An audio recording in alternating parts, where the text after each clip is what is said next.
Something extremely strange appeared on the Red Bull RB22 just before the Chinese Grand Prix, and rival engineers immediately noticed the pattern. Not one change. Not two. A pattern. Tiny aerodynamic adjustments, appearing in multiple areas of the car at the exact same time. At first glance, they looked insignificant. But when engineers began connecting the dots, the conclusion was shocking. Red Bull was not just updating the RB22. They were quietly reshaping how the entire car behaves. Because the season had only just begun in Australia, and already the RB22 had shown two completely different personalities. On one lap, it looked incredibly fast. On the next, tire temperatures began climbing, the balance shifted, and the car suddenly looked far more fragile than anyone expected. That contradiction triggered alarm bells inside the Red Bull garage. And just days later, before Formula One even arrived in Shanghai, the team introduced a series of subtle upgrades designed to stabilize the car's most sensitive systems. Aerodynamic balance, floor airflow, hybrid power delivery, cooling efficiency. Individually, each change seemed small. But together, they revealed something much bigger. A completely new operating pattern for the RB22. And the timing of these changes could not be more dramatic. Because the Chinese Grand Prix is not just another race on the calendar. Shanghai exposes everything. One of the longest straights in Formula One, where hybrid systems unleash maximum power. A brutal opening corner that loads the front tires for several seconds. And a track layout that punishes every weakness in aerodynamics, cooling, and tire management. If a car has a hidden flaw, Shanghai will expose it. But if a team arrives with the right solution, the advantage can be enormous. Which raises a question that suddenly has the entire paddock watching Red Bull very closely. Did these upgrade patterns reveal that Red Bull has already solved the RB22's biggest problems? Or did they just unlock the true potential of a car that might be far faster than anyone realized? Because once you understand what these upgrades are actually doing to the RB22, the rest of the grid might have a very serious problem.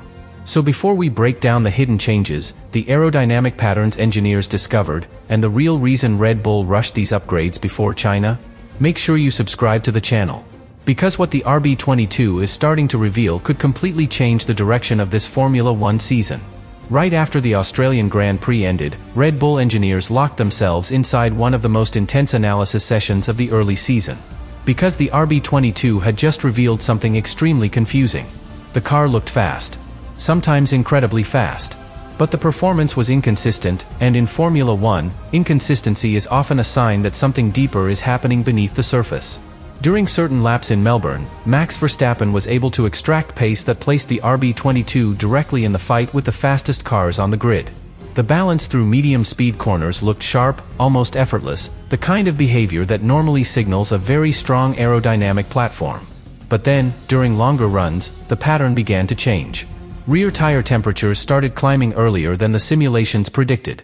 Not by a huge margin, but enough to worry the engineers. Because tire temperature is one of the most fragile systems in modern Formula One. When the rear tires overheat, traction disappears on corner exit. The driver begins correcting the steering while accelerating. Those corrections add even more heat to the rubber. And suddenly the car that felt perfectly balanced only a few laps earlier begins losing performance. That is exactly what Red Bull saw in the data from Australia. At the same time, another problem exploded into the spotlight. Literally. When the Red Bull FORD power unit failed dramatically during the race weekend, the moment instantly raised concerns inside the paddock. The new engine architecture represents a completely fresh approach to power unit design. The combustion system, the hybrid deployment strategy, and the packaging inside the RB22 chassis are all radically different compared to previous generations. Everything inside the car is extremely compact. The side pods are tightly sculpted. The airflow channels around the engine cover are narrow and precise. And the entire concept of the RB22 is built around one central objective: maximum aerodynamic efficiency. But that efficiency comes with a price. When components are packed so tightly together, the margin for heat management becomes incredibly small. Cooling systems must work perfectly. Airflow must remain stable. And every component must operate inside a very narrow thermal window. Australia suggested that the RB22 might be operating right on the edge of that window. Which is why, before arriving in China, Red Bull engineers began focusing on a specific pattern inside the car's aerodynamic behavior. A pattern that most fans never see, but that can decide whether a Formula One car dominates, or struggles. The stability of the airflow underneath the floor. Because in modern Formula One cars, the floor is responsible for generating the majority of the car's downforce through ground effect. Air enters the venturi tunnels beneath the chassis, accelerates through the narrow channels, and then expands inside the diffuser at the rear. When that airflow remains perfectly stable, the car feels glued to the track. But when that airflow becomes unstable, the aerodynamic balance begins shifting from front to rear. And when that shift happens, drivers are forced to make tiny corrections with the steering wheel. Those corrections might look invisible to the audience, but they are devastating for tire temperature. Red Bull engineers started to suspect that the RB22 floor was producing enormous downforce, possibly even more than expected. But that downforce was arriving in a slightly unstable pattern. Which explains why the upgrades appearing before the Chinese Grand Prix followed a very specific theme. They were not designed to dramatically increase performance. They were designed to stabilize it. Small geometric changes along the floor edges. Subtle airflow adjustments around the rear suspension. Refinements that control how air enters and exits the venturi tunnels under the car.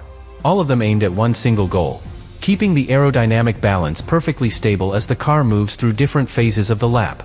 Because if the airflow remains stable underneath the RB22, something very important happens. The driver stops fighting the car.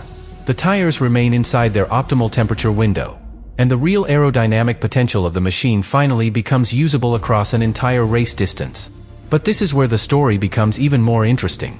Because the floor is only one part of the puzzle. And as engineers inside the paddock started analyzing the upgrade patterns appearing on the RB22, they began to notice that Red Bull might also be adjusting another system at the exact same time. A system that directly controls how the car transforms between corners and straights. And that transformation could be the key to understanding why these upgrades appeared right before the Chinese Grand Prix. But the floor was only the beginning of the pattern.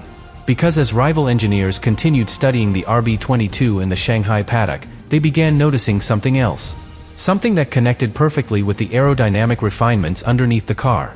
Red Bull had also been quietly adjusting how the RB22 changes its aerodynamic personality. Under the 2026 regulations, Formula One cars no longer behave like the machines from previous eras. They are designed to transform during the lap. In one moment, the car operates in a high downforce configuration, maximizing grip through corners. Seconds later, the same car must transform into a low-drag machine designed to slice through the air on the straights. This transformation is controlled by active aerodynamic systems. And on a circuit like Shanghai, that system becomes absolutely critical. Because the Chinese Grand Prix circuit forces cars into one of the most unusual combinations of corners and straights on the entire calendar. The lap begins with the famous spiral corner, a long tightening turn that forces drivers to carry steering input for several seconds while the front tires remain under enormous load. If the aerodynamic balance of the car shifts even slightly during that moment, the front tires begin sliding. And once the front tires slide, the driver must correct the steering while accelerating. That is when rear tire temperatures start climbing. But only a few corners later, the car launches onto the enormous back straight, one of the longest full throttle sections in Formula One. Engines run at maximum power. Hybrid systems deploy massive electrical energy. And aerodynamic drag suddenly becomes the most important performance factor on the entire lap. That means the RB22 must transform from maximum downforce to minimum drag in a fraction of a second. And this is exactly where the upgrade pattern becomes fascinating. Because the subtle aerodynamic adjustments Red Bull introduced before the Chinese Grand Prix appear to stabilize this transformation. Small changes around the floor edges help maintain airflow stability as the car accelerates. Refinements near the rear suspension guide the airflow more cleanly toward the diffuser. And slight adjustments around the cooling outlets ensure that hot air leaving the power unit does not disturb the airflow feeding the rear wing. Individually, these changes are small. But together, they control something extremely important. The moment when the RB22 switches between its two aerodynamic identities. If that transition is unstable, the balance of the car shifts exactly when the driver is applying maximum throttle. That sudden shift forces tiny steering corrections. And those corrections generate heat in the rear tires. That is the exact pattern Red Bull engineers identified after Australia. Which explains why the upgrade package appearing before Shanghai focuses on stability rather than raw performance. Because once the aerodynamic platform remains stable during that transformation, everything else begins to work better. The tires remain inside their temperature window. The driver gains confidence on corner exit. And the hybrid system can deliver its power more efficiently without overwhelming the rear traction. Which leads to a realization that several rival engineers have quietly started discussing inside the paddock. The RB22 may never have had a fundamental weakness at all. It may simply have been operating inside an extremely narrow performance window. A window where everything works perfectly when the balance is correct, but where the smallest disturbance creates tire degradation, unpredictable handling, and overheating. The upgrades introduced before the Chinese Grand Prix appear designed to widen that window, to make the car easier to control, more predictable, more stable across an entire race distance.